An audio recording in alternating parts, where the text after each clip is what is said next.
Haber Ajansı haberlerine hoş geldiniz. Amerika belgelerinde Doğu Türkistan teriminin kullanılması talep edildi. 20 Kasım 2025'te Amerika Birleşik Devletleri Washington'da Çin'in dine karşı savaşı, dini özgürlüğe yönelik tehdit ve Amerika Birleşik Devletleri için neden önemli başlıklı bir duruşma düzenlendi.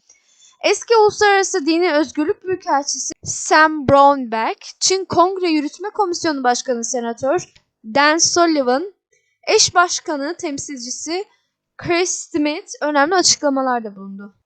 Çin Kongre Yürütme Komisyonu Başkanı Senatör Dan Sullivan, bugünkü mesajımız açık. Çin Komünist Partisi, Çin'deki her inancı parti yönetimine tabi kılmak için sistematik bir kampanya yürütüyor.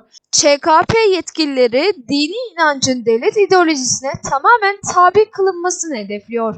Doktrini, liderliği, eğitimi, mimari ve hatta çevrimiçi ibadeti yeniden yapılandırıyor dedi. Eski Uluslararası Dini Özgürlük Büyükelçisi Sam Brownback, Kazakistan, Özbekistan tarihten beri Rusya'nın bir parçası olmadı. Olmayacağı gibi Doğu Türkistan'da hiçbir zaman Çin'in bir parçası olmadı. Biz Çin'in Doğu Türkistan'a verdiği işgal terimi Şincan yerine Doğu Türkistan terimini kullanmalıyız. Amerika Birleşik Devletleri hükümet belgelerinde Doğu Türkistan olarak kayda alınmalı. Uygurlar işkence kamplarında gözetim altında türlü zulümle karşı karşıya kalıyor, zorla çalıştırma kamplarında köle işçisi olarak çalıştırılıyor. Çin, Uygurlara sınır ötesi baskı uyguluyor. Çin'in Uygurları zorla çalıştırmasını, sınır ötesi baskısını önleyen yasaları yürürlüğe koymalıyız dedi. Doğu Türkistan Sürgün Hükümeti'nin Dışişleri ve Güvenlik Bakanı Salih Hudayar, gerçekleri söylediği için Sam Brownback'e teşekkür ederiz. Tibet ve Doğu Türkistan asla Çin'in bir parçası olmadı. ABD, Pekin'in Uygur ve diğer Türk halklarının anavatanı için kullandığı yeni bölge anlamına gelen sömürgeci terimi Sincan'ı reddetmeli, onun yerine Doğu Türkistan adını kullanmalıdır dedi.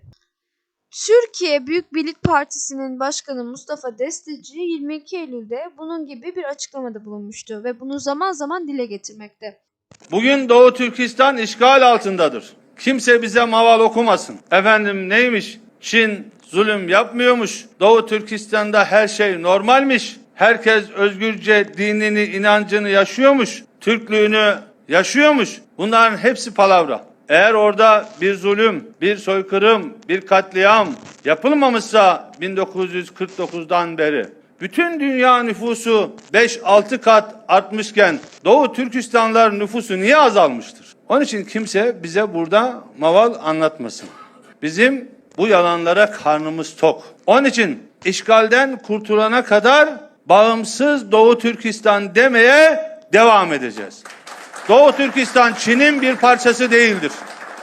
Doğu Türkistan Türklerindir ve gün gelecek yeniden bağımsız bir Türk devleti halini mutlaka alacak.